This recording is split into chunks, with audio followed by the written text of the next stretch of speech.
White Centipede Noise Podcast is made possible by your support via Patreon. Go to patreon.com/White Centipede Noise to support, and stay tuned to hear about the exclusive benefits and bonus content available with this episode.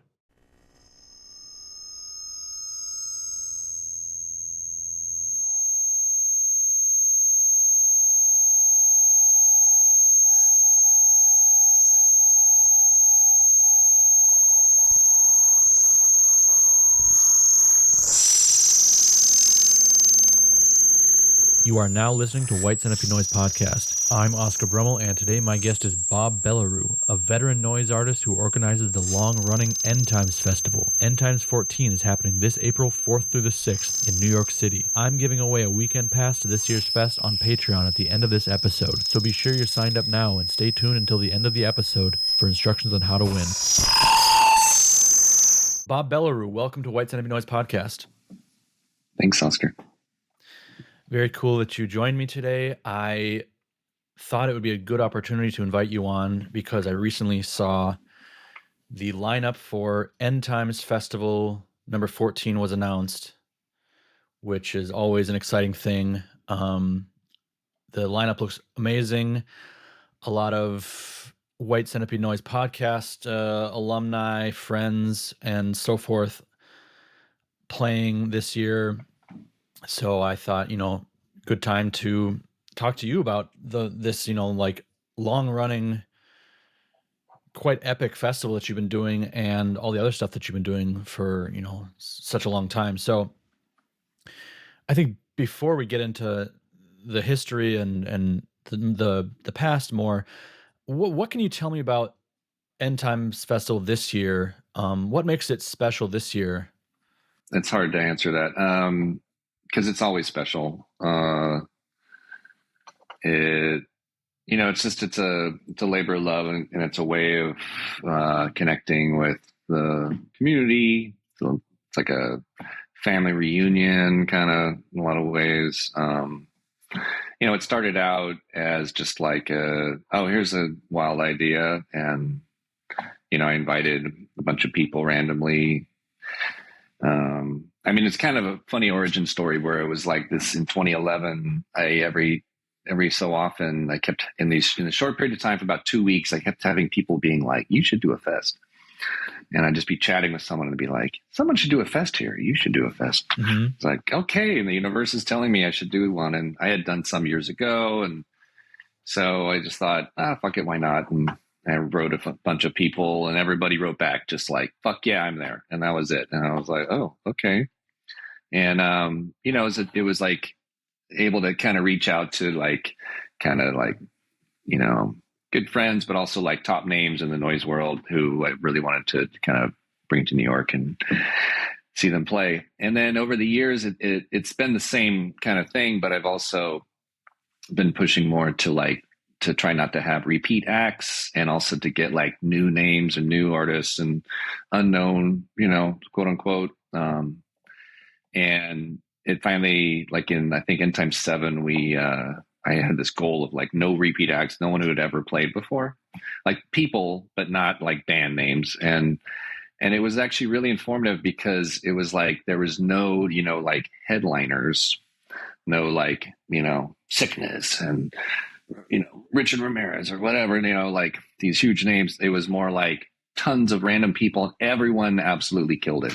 And it just reaffirmed kind of like what motivates me, which is just like, you give people a chance and everyone kind of steps up. Everyone brings their best game. And it's some nights I remember feeling like you just be like, this is the impossible act to follow night, where every set you just be like, holy shit, what?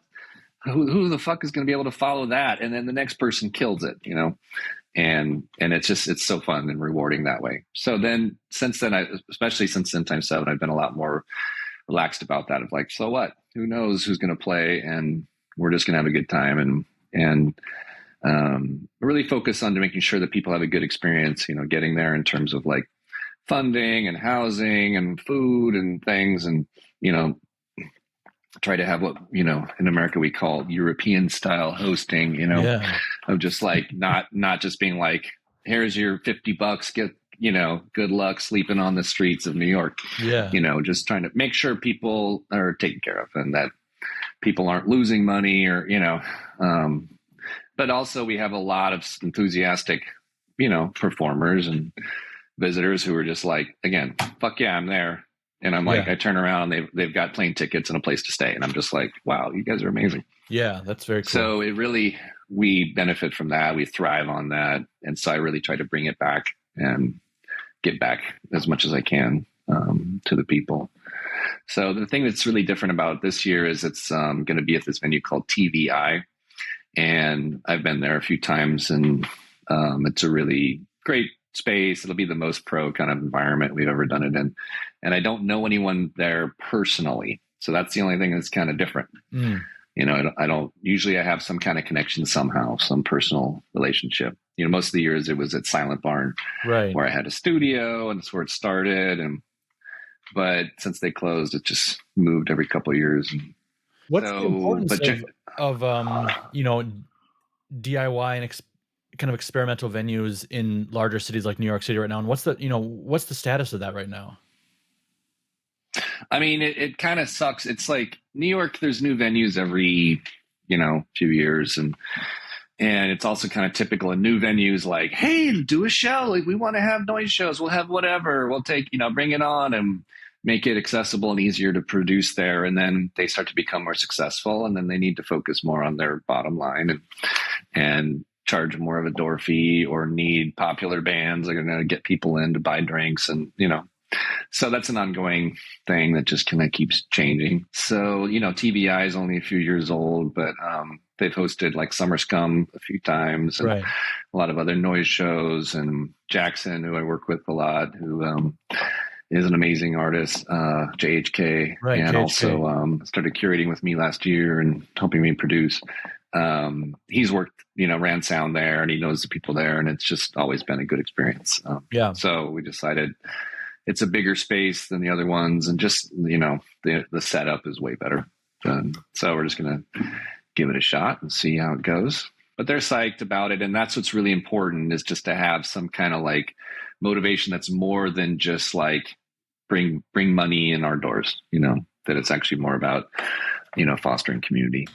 And, even within noise and experimental music, which is so small and niche, there seem to be like kind of separate scenes that exist, or separate kind of crews or cliques. And sometimes they don't even have much contact or even know about each other. But End Tymes seems to be kind of a festival that brings together a lot of those sort of different scenes, different approaches, different styles of artist. Is that something you consciously do? Well, yeah, I try to mix it up, keep it interesting.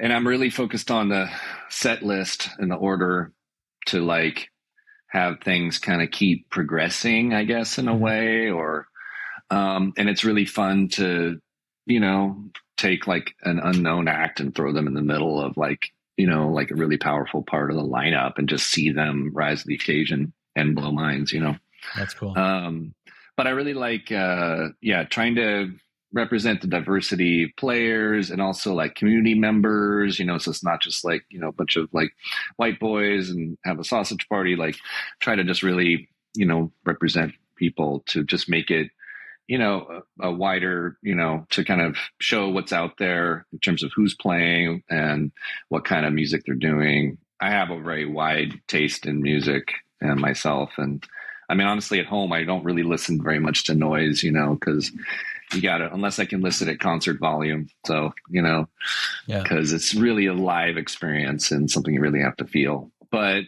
that said, I really like to kind of just experience what everyone's got to offer. And it really is an occasion where people, I'm sure people have prepared a set, but also watching all the bands come, either they're there for several nights, or they're the night they play, and they kind of can see how things are going, what people are thriving on. And so it's really impressive just to see that, the way people really rise up, and they're not, sure, they might have their prepared set, but they're really working the crowd and,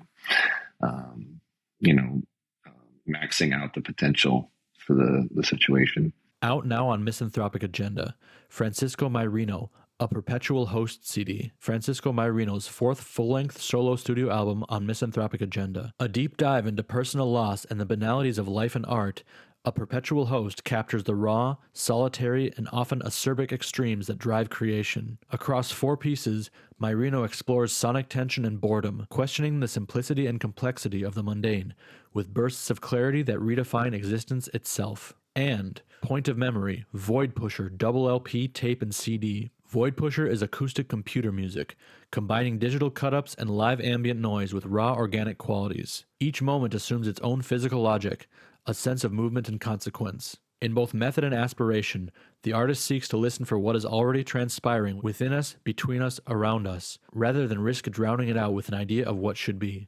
Unknowable. www.misanthropicagenda.com. You mentioned the European hospitality in a U.S. festival situation. Can you talk a little bit about like funding and how you make these festivals happen? Because that's oftentimes a huge, roadblock or topic.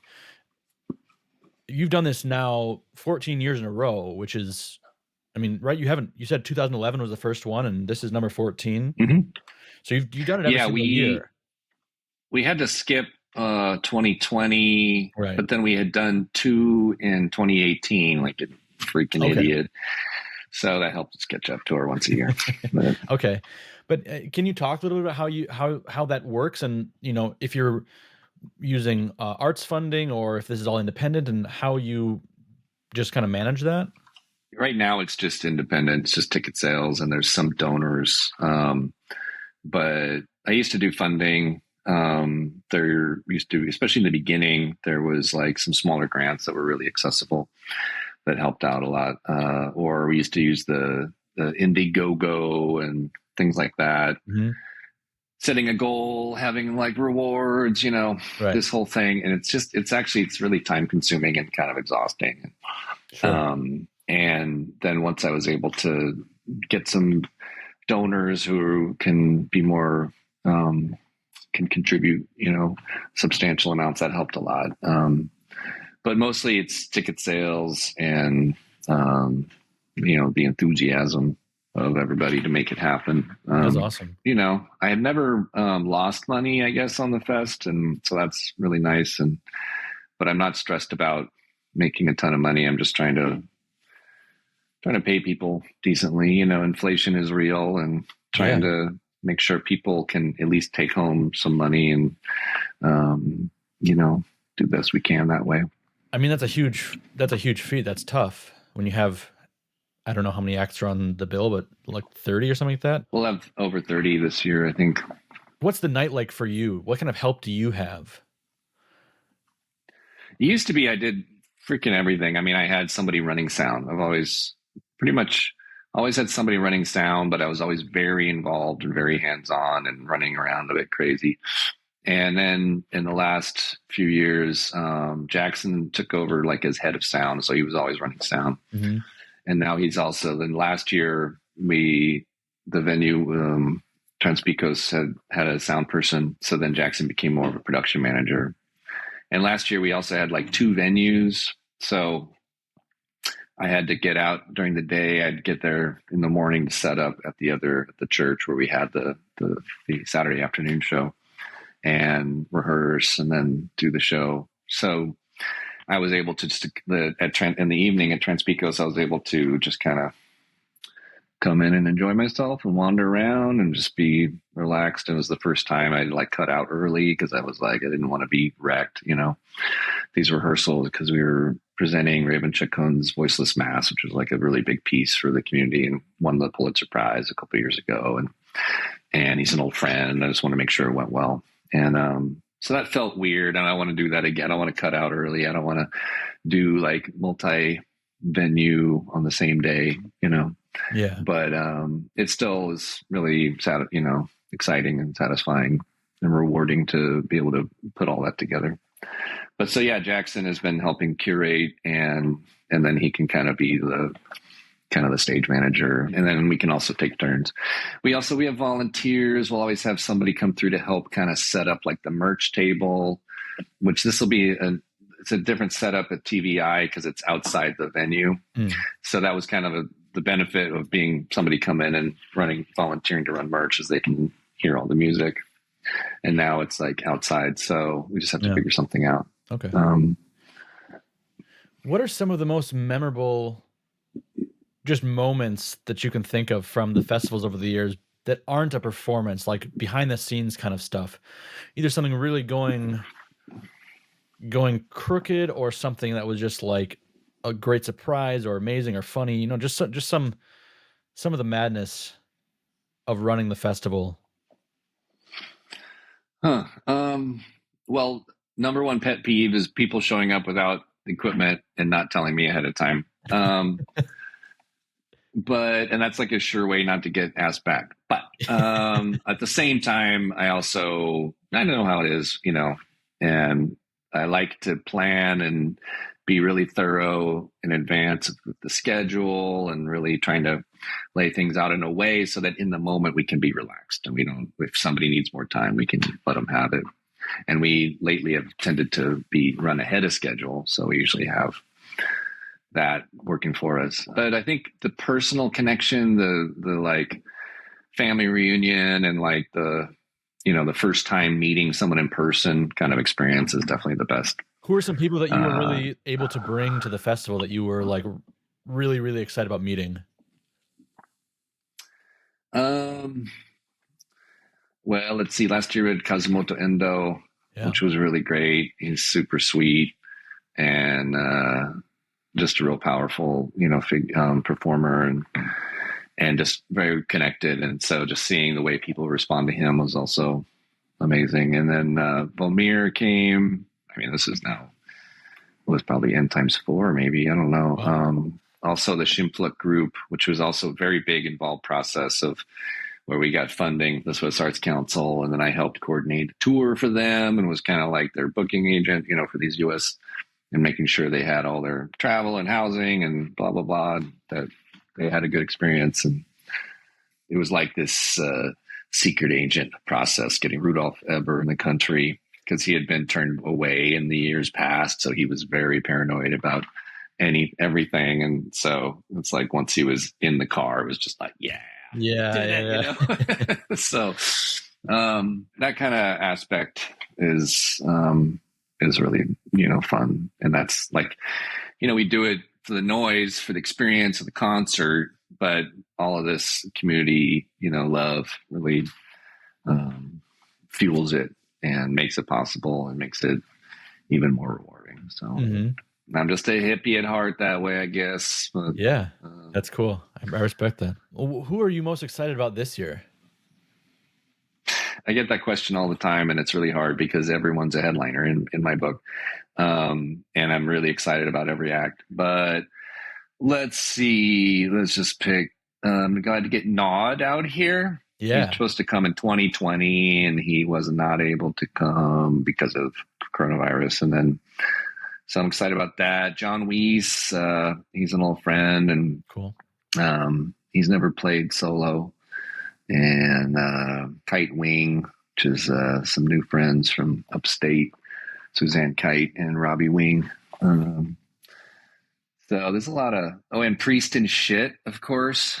I mean, God, I was like Richard Ramirez and Sean Mathis, and I was just like, gotta book them just because of the name, knowing that they're also amazing performers too. But that's the name I really want to put that flat name on my flyer. So that's great. Is that Richard's first time playing?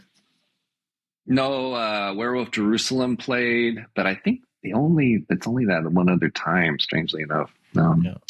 Also Moth Dracula, very excited they're going to be able to make it out. Ex Jesus played in 2019, I guess. So, and so I'm psyched. I think that gig helped him kind of rekindle his career that way as a noise artist. And because I know he started playing, working more regularly, putting out tapes, and then Moth Dracula had the reissue CD and started playing again. So happy about that. Cool. And Moss Harvest, excited about that. Yeah. You've been, doing this in New York City for quite a while.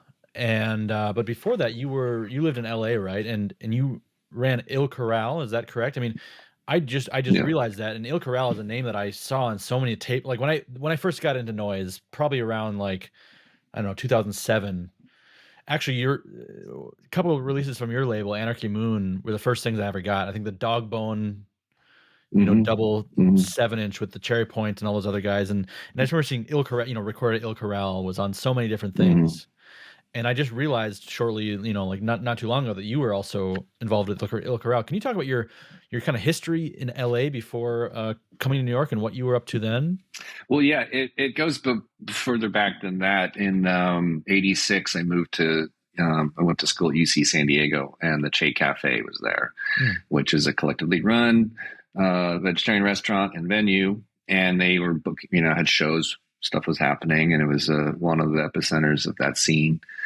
And so I started helping out at those shows, and there was like bands like Drive Like Ju, Rocket from the Crypt, and precursors to the Locust, and like that whole scene was blowing up. It was right before they blew up, so it was like a really great way to get in, see really amazing musicians who are just really pushing themselves, but just striving for this, just like one up and shit with their friends, where they weren't like trying to be rock stars. They were just like trying to make the coolest music they could. And I also was starting to get involved with just junk metal drum percussion stuff, and which led to my own experiments with amplifying metal, which turned into feedback, and then getting into sound scores for performance, and Pro Tools editing and all that stuff, and also getting into learning about booking shows and about how to make a lineup and make a flyer, and how to get the word out and run sound and all these things. And so that kind of started,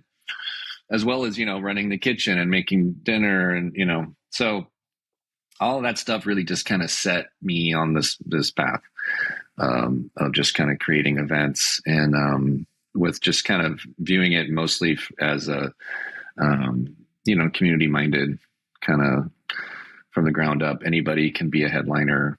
yeah. Everyone is a headliner, and that let's just have the best time we can, and help make sure people can have enough money to eat and make it to their next gig and not be sleeping on the streets. So that's kind of where it started. But then Il Corral was in mid 2000s in Okay. LA, and I was working a lot as an IT person, and so it was just like me and another guy went in on it, the space together, just as a let's see what happens, and so I had a job and some time to be able to afford the space, but also be able to use it and like figure out how to set up a PA in the right way with and we destroyed the speakers once at this amazing show with Damon Romero and Sixes, and then so we had to repair it and then get a better setup, and learning the ropes on the spot. And we started out doing like shows once a month or something, and then by the end, after a couple of years, when I left, we were doing like we did like 31 shows in the last 2 months, so we were there or something crazy like that. It was like every other day, and I could still be there doing that, if I hadn't left. But like my whole family had left LA, and my grandma passed away, and I was kind of like, oh, it's a chance to go do something else. And Yeah. so I just kind of like went with it. And I've done this a lot over my life, of like getting to a point where like things are really good and being like, okay, now I'm going to move Yeah. and start over, and not really thinking about the start over part, just thinking about the moving part. Yeah. And it feels like an extension of like, we're just going to take it this way. But of course, as soon as you leave, you have to start over, and new community to get to know. And so I've done that a lot. And so I went to Portland briefly and had a kind of an amazing, like classic Portland kind of house, venue spot where there's just like this huge basement apartment, and we didn't have to rent it out because it was cheap enough. But then I just ran into shitty roommate problems, and just kind of went on tour, and just kind of the classic, Portland tale. Yeah. And finally, just after a while, just being like, I felt like there was a lot of moody spirits in Portland. Hmm. And I think a lot of it is this, the weather and, seasonal affective disorder and all that. But I found myself deep in that. And my girlfriend had moved out to New York, and I came to visit her on a vacation and started picking up work, and was just like, oh, okay, I guess I could try this out. And I had a real negative view of New York because I'd come through on tour, and a lot of people I'd booked in LA at El Corral, like, didn't come out to my show. Mm-hmm. And I was just like, fuck you guys. What the hell is this? You're not even going to like, and accept a couple, a few people. But so that kind of influenced, like, coming here was really just for work and to reunion with my then girlfriend. And also there's a great noise scene happening at the time. And so I just kind of jumped right in and, but I also was really, it's always something I've remembered, that the city can be really inhospitable when you have people who are just kind of like using other people for gigs and then not supporting, and so it really bugs me about that. Even though I also know how incredibly, like, busy and chaotic and it is living here, and expensive, and how many shows there are always going on. It's just like, it's like every night of the week there's something going on, or multiple things. And so I do also understand that. And I've had to be that guy too, where I just can't go to the show, but I really try to make, remember that as a motivating force of just like, it's really important to show up to, touring acts and supporting people. So that, but I also was really happy to not be running a venue. And so, like, when I got to know other venues, I'd be like, hey, I'll bring you a show. And I was like, this is great. I just have to be there one night and not all month long, and not have to pay all the bills, And Silent Barn gave probably the best then balance, because it was a collective and there's a venue, and I had the studio there. And so I was able to kind of have both of being like invested in the whole space, but not having to, clean all the floors and pay all the bills. I mean, what you do is something that the people who have tried it, it can break someone's back. I mean, some people are built for that and some people are not. Putting on shows can be a very thankless task. It's a lot of work and a lot of responsibility, which you've talked about how important it is for you and what you like about it, but what is it that you really get out of it? I mean, you're also a very prolific and accomplished artist. I would probably say, that's your thing, right? I mean, if I'm correct, I mean, you're an artist first. And what's the ranking in your mind, or in terms of meaning for you, between creating or playing your own art and then doing this thing, like putting on a show that's for other people? And really there's a lot of just kind of busy work on top of the end product. Well, I mean, it's weird. It's like the booking shows and End Times has become so much a part of my personality and my life. It's just like, I am really, it doesn't take emotional energy for me. And it's actually just kind of something I'm really good at and quick. And I'm relaxed about. If I need to send, 30 emails to individuals writing the same thing over and over again, and it's fine. It doesn't bother me.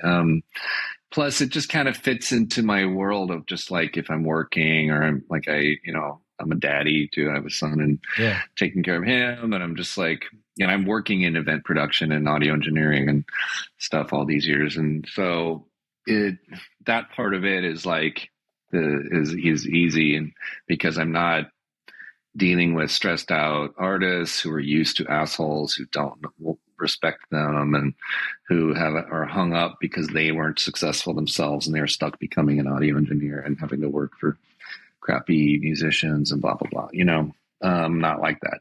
Right. I've always been lucky to be able to like get work that was rewarding in terms of who I was working with, either my, coworkers or the artists. And so, and I really thrive in that as like an act of service in a weird way of just like, just have a background in Buddhism and just kind of, I get out, something out of it by just being there to be like, this, you need something, tell me what you need. I'm going to give you what you need. I'll try to help you make it better, but I'm not going to tell you that you have to do it my way, So it's not exhausting. It's not, doesn't break my back. But I also know that I need help if I, like when we did the show at the church, it's like, we had to bring in the PA and all the stuff. And I'm just like, we'll just hire some people and just, and let's just do it right that way. Yeah. I'd rather, but there's been plenty of other times where I was doing all of that schlepping, myself. And maybe it just goes back to the Che Cafe and what we used to call the martyr syndrome, where every season somebody else would like be the one to do more work than the others. And, but also just with some of my work in nonprofit arts, sometimes there's no budget. And so I got used to doing things just kind of all myself. And it's like really, rewarding for me. And especially with the fest, it's like, I can focus more on curating and on the set order and making sure people have what they need to get there and that they have a place to stay. And then also just like recording and stuff, which is something I always did. I started doing at the Che Cafe, just like a 4-track tape, just like a mic and a mono line from the mixer, just to have something. And then at El Corral, we just put a couple mics up on the ceiling. So we always had good, room sound. And I just love the process of archiving and documenting. And I also bought a video camera when I was there. And so I was like shooting a lot, which now feels so like archaic because it's this big, clunky camera. It's got great optics, but it's a mini DV. And it's those are cool. It's DV format, SD format, pre-HD. So it looks like shit now compared to everything else online. But I've got a friend who's got a deck he's going to loan me, and I can try to capture them all because I have like dozens of tapes that have never been digitized. And that isn't something people are really doing anymore. I think at some point people are going to maybe looking back miss like, oh, why wasn't anyone like really filming these like they used to? Oh, everyone had their phones out. We didn't think we needed to, but it's you know what I mean? Like it's not. No, it's true. I don't think it's outdated. Right, and it does look good when you capture it right. I think we had one year where my tapes were captured on an HD mini DV deck, and so then they got hyperpixelated and looked like crap. But yeah, that is, I think, an important part of it was like the online archives, which I had most of the years, but then the last few years I've gotten a lot of kind of slack about following up on that and mixing the recordings, making the video exports, which are not even that involved. It's not like it's a video edit. It's just like a single camera, right? But syncing it in with the audio. But I do. It is something I'm trying to do as a way also to like serve the artists and to reward them in some way, is to get good recordings, and which is really fun to see, that out there in the world, all the, recordings, being released or also even the t-shirts, like seeing some friends every single time I see them, they're wearing an End Tymes shirt and they're just like, it's so comfortable. Artifacts. How do you feel like the day or the days after an End Tymes festival ends? Oh, just kind of, a little tired and just relaxed, and feels good though. Feels, kind of a little high off of the whole experience. And again, it's just like emails and messages and back and forth to thank people and send the money and, all that. I mean, I already have a list for next year, people I want to ask or things like that, or, someone who can't make it this year or whatever. And it's hard to keep up to, like, I have every year people who will be like, I want to play End Tymes, and the way they do it can really vary, and it really affects. In general, if somebody says that to me, honestly, I'm just kind of like, whoa, like it can get really overwhelming. Yeah. And it almost like I just stop responding. I freeze up in a weird way, even though randomly the right person at the right time can be like, oh yeah, perfect, let's put you in. Yeah. But usually I freeze up and I can't like respond in that moment. But it's also like, it's such an important part, I think, of a lot of the members of our community, that they view it as like, this is a rite of passage, or this is a achievement that I want to Yeah. have in my life, that I want to be on that stage. And doesn't matter how many other shows you played, like, this is the one I want to do. And which I like, I appreciate and I respect that view. It's just there's only so many people I can fit, Right. obviously, in the lineup. And I try to also just like, no matter what happens, to respond, to listen, to at least engage on some level, to show them that respect of like, let me see, I don't know if we can do it, or let me check it out, or, but then you also get a variety of like different skill sets that people have with communication. And some people just blurt things out, and like, that's all they have to say. They don't, there's no like, oh, here's a video, or here's a recording, or here, I'm doing a show, come see it. Or, it's just this like, I want to do it. Yeah. Other festivals also have a different kind of curation style of like, hey, here are the dates, we're going to do this thing, who wants to play? And it's like, right. I want to play, Yeah. And I don't work that way, so it's important to me that there's like a curatorial process, just to like keep it interesting and engaging, and keep the lineup fresh, and not just like book all my friends, Yeah. What could you tell maybe someone in this current digital age where, you can DM anyone, you can send them links? What would you tell them? Maybe not tips of how to get booked at End Times, but just maybe like advice of how to approach you or anyone, like, in a way that would make you feel inclined to seriously consider, or, look at what they're doing. Because I think that's an issue for a lot of, that I talk to people that they say that's an issue. They don't know how to kind of approach labels, or, things like that. And I also get, a lot of DMs and things like that about, people wanting me to check out their stuff. And what would you say is like some good advice to how to approach that? Yeah, it's something I've dealt with over the years, like working at the kitchen, at your project room, Pioneer Works. People are like, oh, you work there? Who curates it? How can I get in?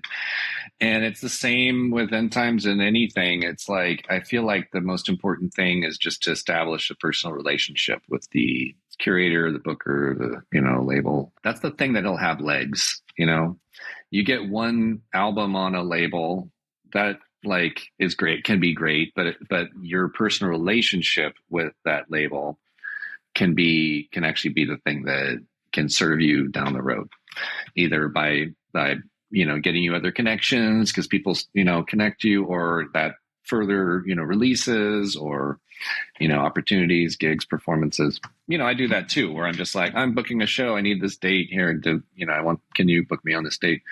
Or I'd love to do something. I've been there myself, but I think that personal relationship is the most important thing. Mm-hmm. So that because so much about promotion is like, it's not just having a good album, which or a link or whatever to share, but so much of it is just like your rapport with the person.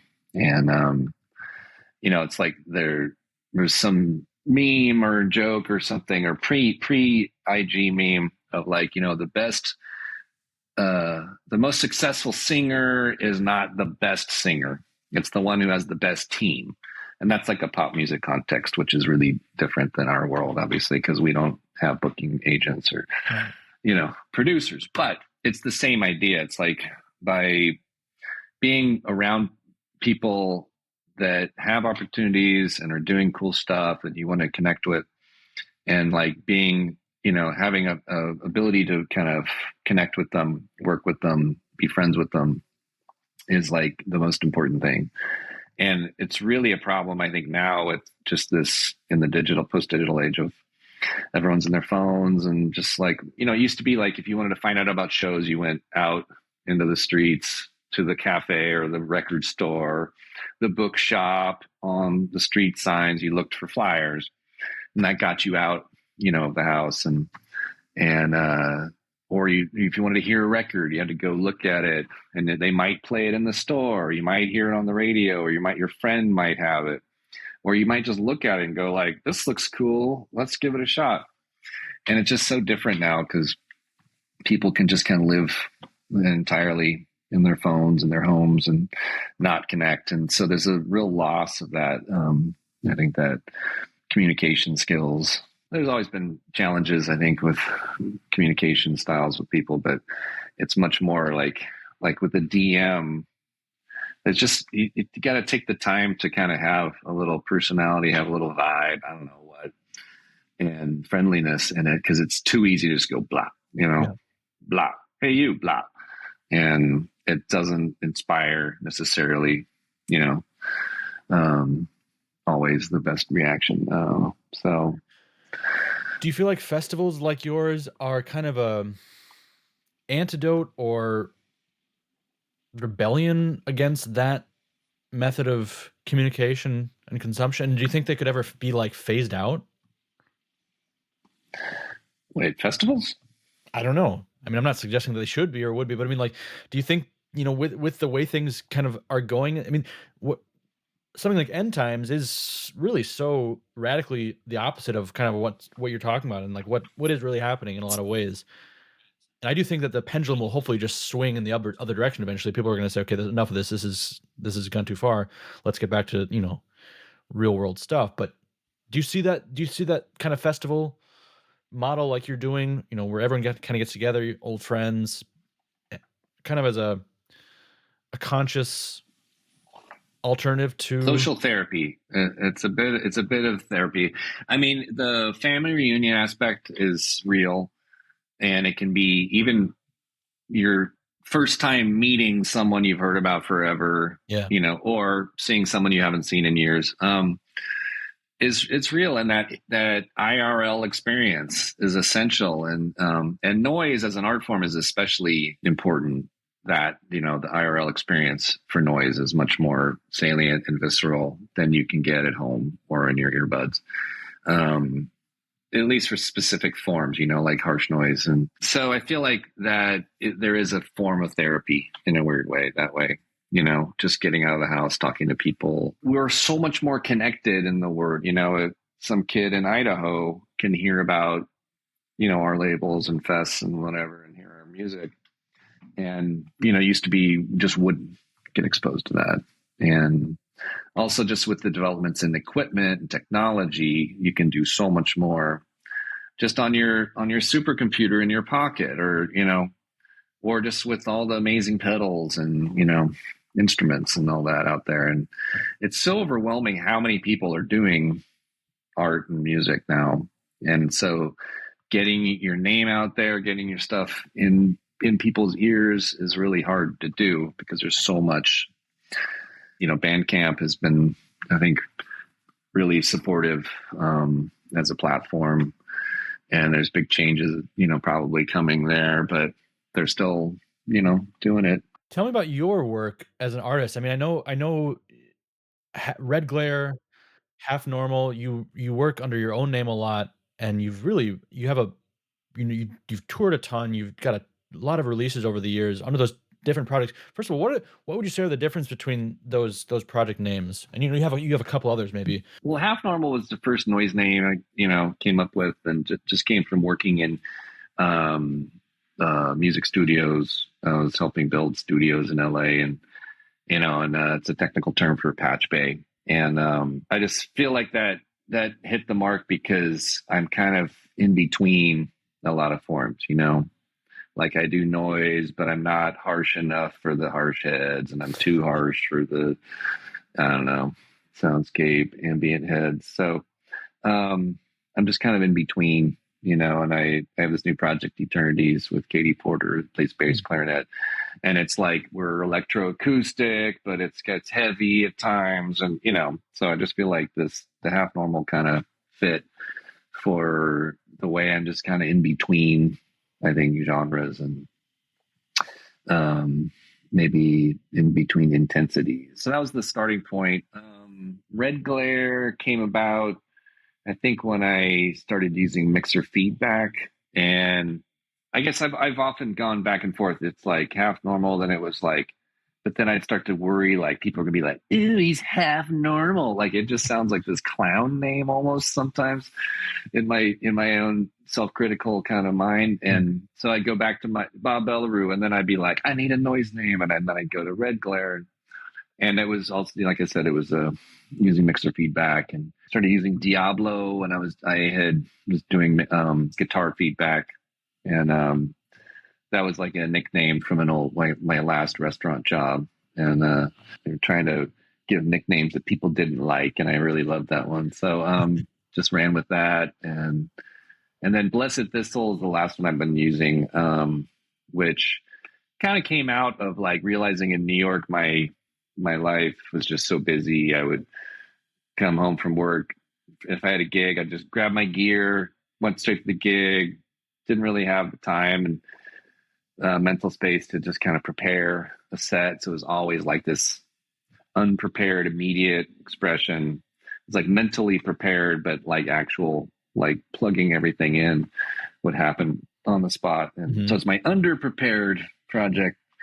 But now I just like having an option to use a noise name if everyone else on the flyer has got a noise name, then I'd rather kind of fit in with the cool kids that way. But other times it's a bunch of individual people's names. And so I just use my name. So it just kind of varies depending on their interest. But mostly it's just me doing whatever I'm passionate about at the time. Here's a question from Joel Shanahan on Patreon.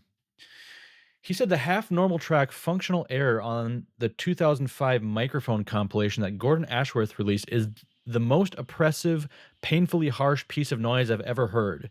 It actually hurts. Do you remember anything about making it? If so, what was your recording process or mindset like? And Joel Shanahan is like a noise absolute junkie. So this is quite a statement. Well, thanks, Joel. I'd have to dig it up and listen to it. I do not remember. But I do remember the comp, though, and the name for sure. I've got it in my archive somewhere. I've been able to dig in and organize my stuff lately, so I'll listen to it and I'll send you an email, see if I can figure it out. But it probably involves feedback. And it reminds me of something that continues to still pop up, which is the duplication CA, the duplication house for tapes. They said that I sent them the loudest master they'd ever received, and they still comment on it. That was a piece called Niagara that was on this tape that this Montreal label, Discos and Fantasmas, did, and the tape was called Cure the Antidote, and just the one track, and I think it was some like radio feedback stuff. I have little transmitters and make feedback and dial it in, but they were just like, whoa, this is way too loud. And then like 5 years later, 6, 8 years, some crazy amount of time later, somebody posted something and they commented, still the loudest master we've ever received. So I don't know if it's just bad mastering on my part or what, but sounds like good mastering. Yes. You described your, half in between tendencies and the mixer feedback. What could you say are some of the driving forces or elements that you are like specifically obsessively fascinated with in your work as far as noise goes, like your sound fetishes or your concept fetishes? I mean, I'm a deep hardcore feedback fan, and I kind of will tend to try to make feedback of anything I can. My setup has been growing, and it just doesn't show any signs of getting more portable, being more portable, because it's become this thing I call the electroacoustic mechanical feedback synth.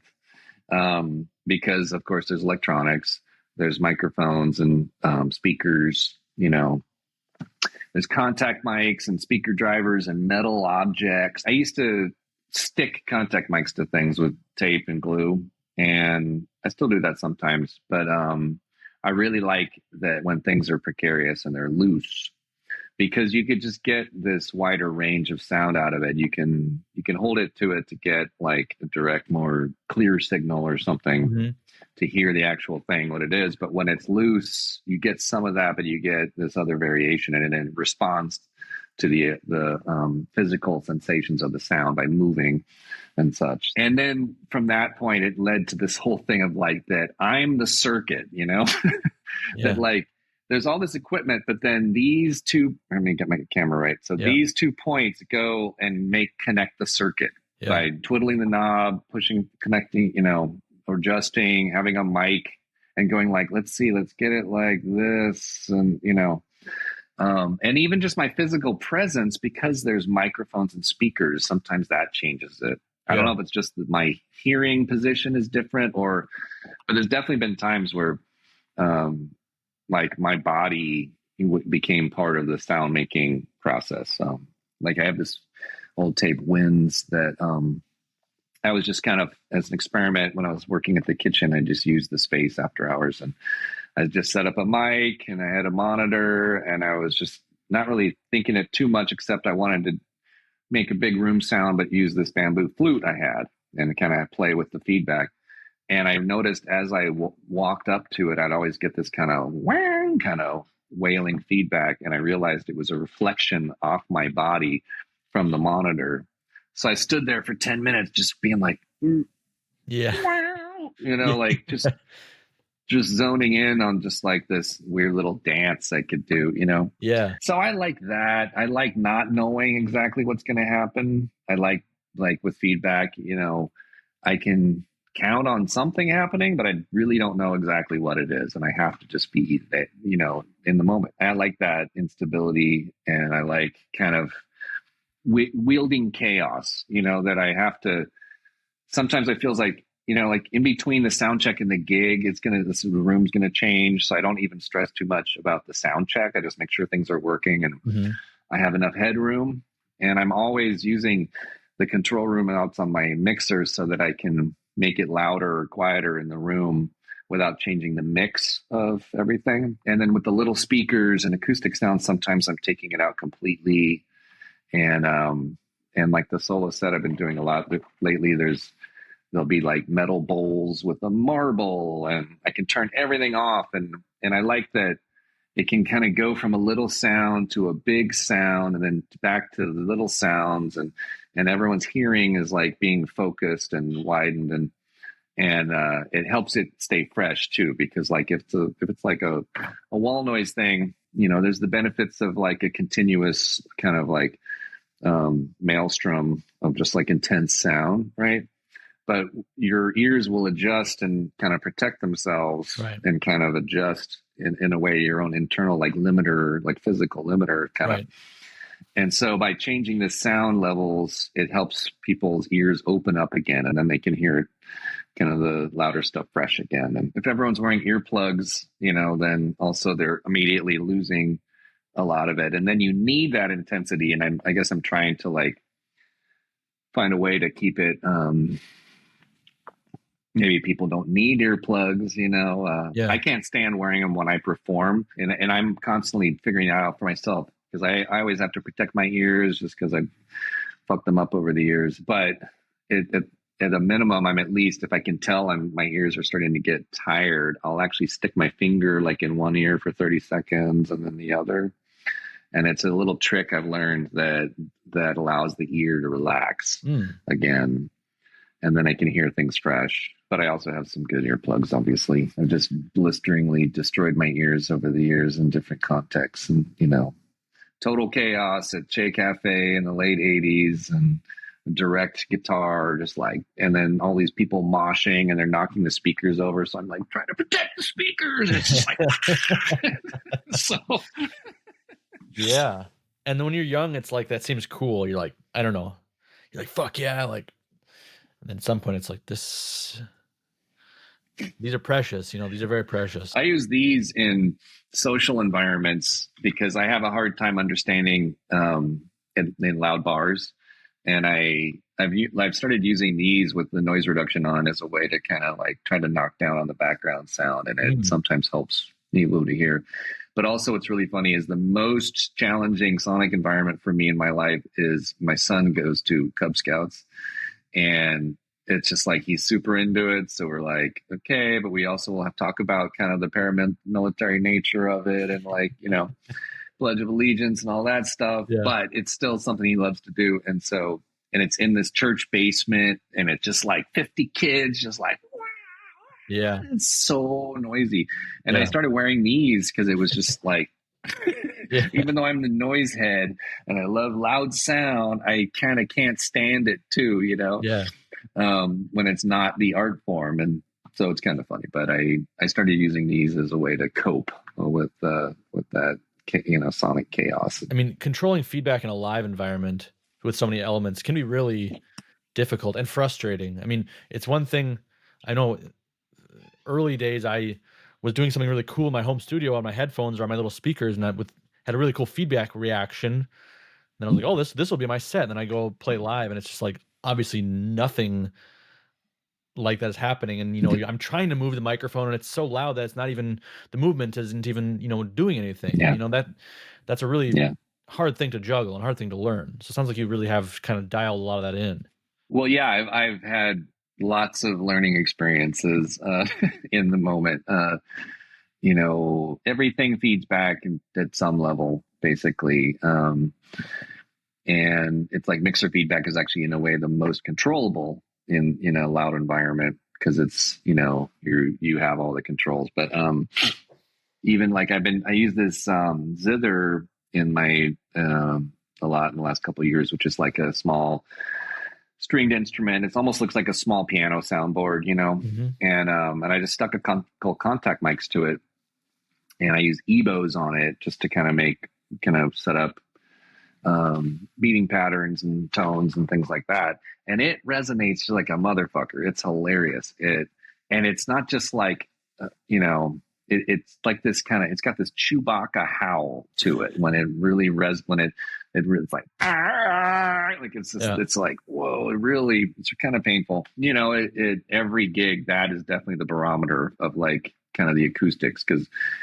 I did some shows in the Bay Area in California and LA, I guess, was it 2 summers ago? Like one show, it was like kind of a yoga studio with small speakers and one little sub, and worked perfectly. It was like really clear. And the next night was at this club in San Francisco. It's enormous PA. Immediately, it's just like, just this beast. And like, all right, gotta just kind of deal with it, But that knowing your levels is really tricky. It's especially like also in collaborative context, where it's that classic thing of like noise acts where one person is too loud and the other person's louder, and then it's like you're having to battle each other. And I learned in that context, it's like if I can just barely hear myself, then that's a good level, because for some reason it's balanced. Whereas if I can hear myself really clearly, then I'm probably too loud for the other person. And just with microphones and everything, something will be feeding back, and just knowing which one it is and how to get some control out of it, how to move it, how to just adjust the levels or process it.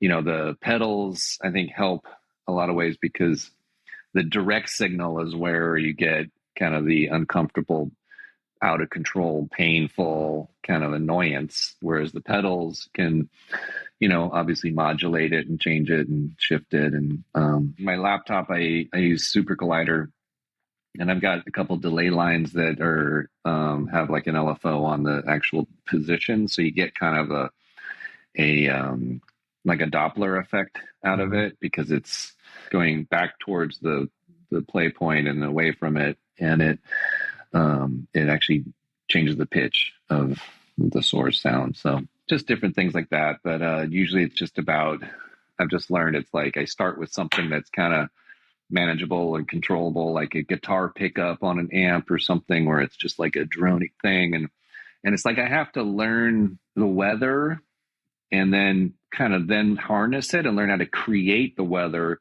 and then I can actually surf, and make waves and ride.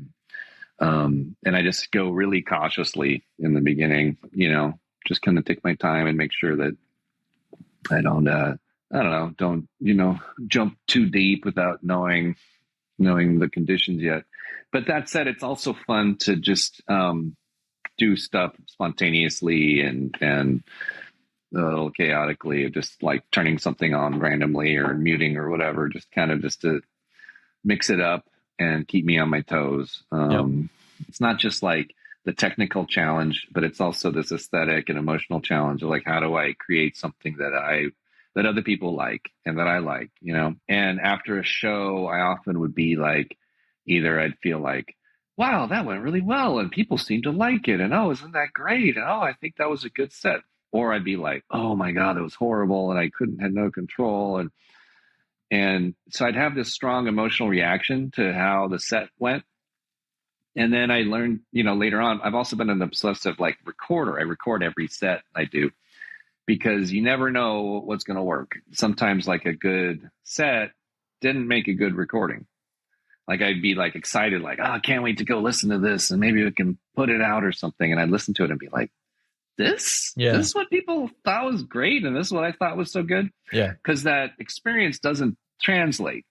Right. You're losing the context and the performance of it, and then other times, more importantly, bad performances often make great recordings, but not always. It's an imperfect maxim, Sometimes bad performances just suck, and you just got to let them go.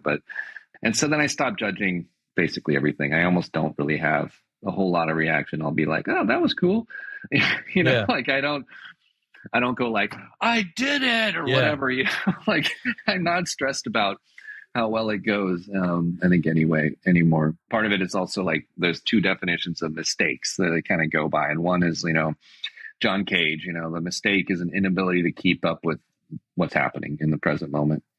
And Miles Davis, it's like, okay, if you fuck up, it's not the fuck up that's the problem. It's your response to it. It's like, how do you follow it? How do you contextualize it? Or how do you do it again on purpose and, make it musical? And so I try to kind of go with that. But I was going to ask if your background in Buddhism informs your kind of mentality to mistakes or just kind of valuing a performance of yourself or someone else. Yeah, I think it's almost like the Miles Davis quote is almost the most Buddhist of it all, because it's in Buddhism talk a lot about the way that through meditation, you can learn to observe yourself in the world and be able to then have a little bit of gap between your sensations or your emotions and your response to them. And that's to me been the most profound thing. It's not about being enlightened. It's just about being able to not immediately react with some kind of knee-jerk reaction against whatever it is. Either it's like a smell I don't like, or somebody says something that I don't know if it's offensive or not, or mean to me, or if I try my best, but I'm still not perfect. You know what I mean? It's like all these kinds of things. And patience, I think, is definitely a big part of it, which maybe can be, sometimes a little boring live, if somebody's really too patient in developing their music. I don't know. But spontaneity is also important. And just having your wits about you. Like the mixer is kind of my main instrument, because I'm just like, everything is about the interplay. But then the physicality of it is more about the transducers, the objects, the mics, and the relationship between them all. It almost like Buddhism in a weird way. Before that was DIY, and for me, and was like, let's do things, let's figure it out, let's make shit happen. And I really feel that DIY can change the world, in the sense that like my world has been my career, my life has been a result of working at the J Cafe and all the details of what we needed to do there to make sandwiches and serve food and have concerts. And because it led to further skills like social skills for me, communication and self-knowledge and confidence and ability, technical skills to cook and prepare food and not get people sick and run sound for shows and be able to support artists and give them opportunities. And so that to me is kind of definitely been the strongest motivating thing, in my life, not being beholden to established, forms of work and school and art and music, and fuck around and find out actually can have a lot of potential. Where can people get information on End Tymes 14, buying tickets, donating, anything like that? What can you tell people about how to get to End Tymes this year? We have a website, halfnormal.com/endtymes, which is ENDETYMES. Yep. All the information's up there. There's tickets for sale with the venue site, letting them do all the ticketing. And with our memberships, you can get a weekend pass, as part of it. So, but for actual just straight up tickets, it's through TVI. Cool. And the membership is that's like a kind of like a support. Yeah, it's through With Friends, and so you give us $100 and we give you a weekend pass and a T-shirt and I think a mixtape or something. Cool. And then there's like higher levels of support, or there's actual just straight up donations. So, one thing I don't know if you watched the podcast before or listened, but I like to ask pretty much everyone to tell me their top 5 noise releases of all time. And I like to surprise people with this question. And I know you said you don't listen to noise a whole ton, maybe these days, maybe you did in the past, but I've got to think like, you've been doing this for a long time. What would be like the 5 releases that maybe were the most formative or influential or important to you, or just favorites, however you look at it, but what's Bob Bellerue's top 5 noise records of all time? Boy, that's a hard one. I know. Because it's like, I think about this a lot, how in kind of when I was younger, there'd be like albums, there'd be like bands and their albums, right? Yeah. And it'd be like Drive Like Jehu's albums, or but then as I get older and got into the noise world, it's more like just artists. It's just like Damon Romero, right? Because also so much of it was a live experience, right? Media. Well, in that case, I would say we can amend it a little bit. It doesn't have to be releases or records or albums. It can be artists. Well, yeah, and also a lot of the time it's hard to translate noise to physical media. Right. Like I think actually CDs are better because vinyl, there's a lot of challenges with mastering, how to get it to sound good. Or tapes. But yeah, I mean, then there's a long list of, But that's what I'm artists. talking about. We got to narrow it down to 5. It doesn't have to be the 5 of tomorrow or yesterday. It's the 5 right now that you're like, these are my top 5 most important artists to me. What comes to mind is Masana around 2004 or something. He played in LA, and anyone who's seen him, it's impossible to kind of outdo that. And also it's such a momentary thing. It just leaves you just kind of like, and it's so short, we played 1.5 minutes, I think. And people were still coming down the stairs after he finished. And then I'd be like, what the fuck? God damn it. He's already played. I paid $15 for this show.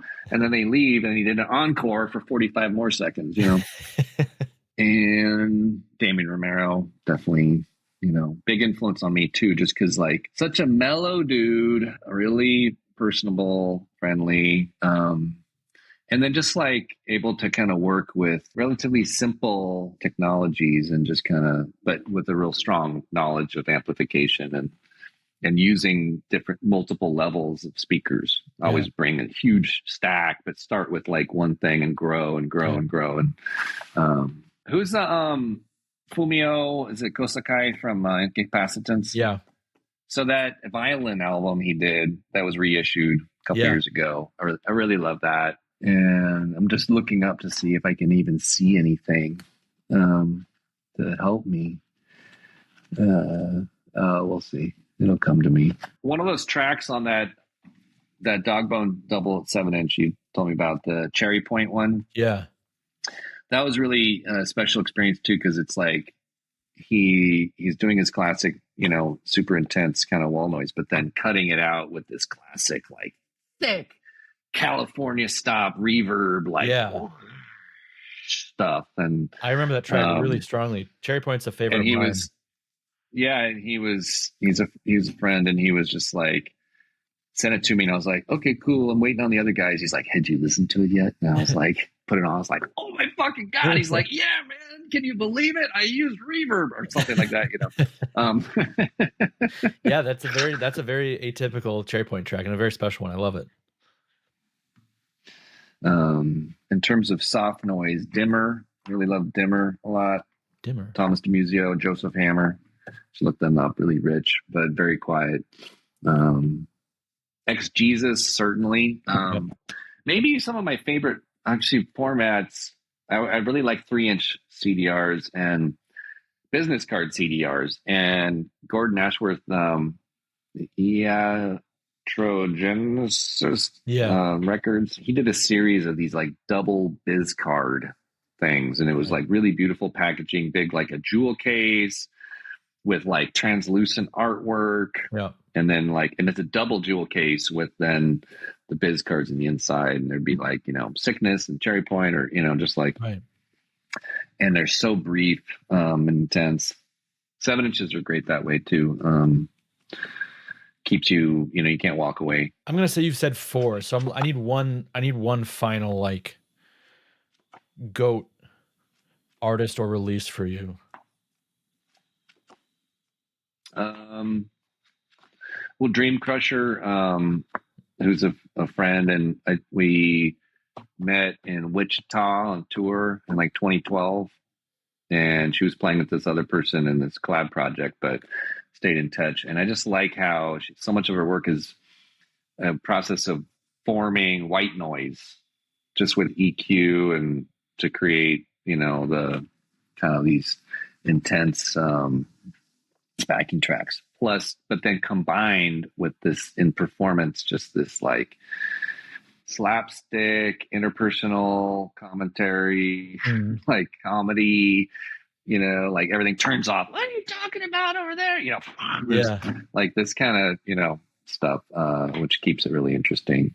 Well, Bob, I really appreciate you sitting down with me for a little bit here, taking some time out and telling me about a little bit about all the cool stuff that you do and have done. I wish I could be at End Tymes this year, but I hope that people listening will take this chance. There's plenty of time right now to get out to New York and plan your trip to New York, even if you aren't in the direct vicinity, and check out and support your great festival. Anything else you'd like to add or mention? Oh yeah. There's a great double LP by Yellow Swans and Great Aturas. I love that album a lot. Okay, there you go. Cool. All right. Pretty old, but keep it happening. Keep making it. Keep it real. Yep. And start your own festival. Yeah, absolutely. Yeah. Before we go, what can you say? What advice can you give to someone who's thinking about starting a festival? Maybe not in New York, maybe in Idaho. Idaho, that's the great barometer. I think it's important to have to be a stickler for just kind of presenting only the best acts, or the ones that you just really want to see play, and not just like book anybody who says they want to play. But it's not always possible. I don't know. It's hard. I don't want to be judgy. other people who do things differently. So, but definitely thinking about just the whole context of it. Usually people are just like, I've got a bunch of bands, I've got a flyer, I've got a venue, but not necessarily thinking about like they need a place to stay or they need food or they need gas money or, it's just tricky. You need money to pay the bills, but if your community isn't, doesn't have a lot of money, then you don't necessarily have you can't sell a lot of tickets. So it's also hard to, to say how everyone should do it. Yeah. But just being aware of that and the whole context of it and as a community, experience that you're creating. And I respect and appreciate that you brought up the European hospitality method. I think that's something, I guess I'm not anyone to say what people should do or not do, but I think that's something that people in the U.S. should try to strive for. Because I mean, I've toured the U.S. a couple times back in the day, and that was very rare. And someone just ordering a pizza for you or something like that, or having a thought out a place for you to stay goes a really long way, and it's not that hard. Not that hard. Hard to afford, and it's not that hard to afford. I mean, it costs money, of course, but I mean, I think people. I think that should be a more normal thing. Even at squats, I played a show in Hamburg at some point. I remember it would just being this gnarly squat, an old schoolhouse or whatever, and just run by all these punk kids. And then before the show, there's this amazing pizza with arugula and aioli dip. And it was just like, but there's also other squats where in Slovenia I played in once that it's like, the guy was not a good cook, but he still made something, which was nice. And then all these random drunks from all the squats next door came in at the same time being like, we know there's food kind of thing. And it's like in general, you just get you don't even get any thought in some cases around that, around food or housing or whatever. But it's capitalism in the US is like really exploitative, and people are fighting over crumbs and blaming each other, and then like feeding to the billionaires, Mars plans. So it's tricky, but in general, it goes a long way almost to imagine like, what if it was a free event and nobody got paid, but everyone got fed and you had a place to stay? Obviously that doesn't necessarily lead to gas money, but like that would almost be a better experience for a lot of people, because then you're actually really meeting a lot of people and engaging with people, or you can maybe sell more merch or whatever, but merch is weird nowadays too. It's like people in a weird way. I mean, vinyl is massive in the US and tapes, CDs, people generally don't care for, but also in general, sometimes people just don't even want to buy things. They want to listen to it on their phone, which is not, it's really hard to kind of sell that at a show. So buy merch at the show.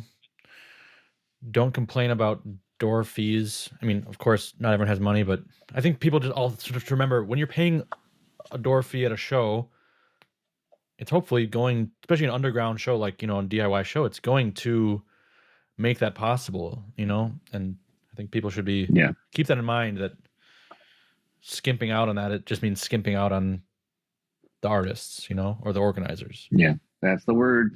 Okay, cool. Bob. Thanks, Oscar. This is cool. Thank you very much.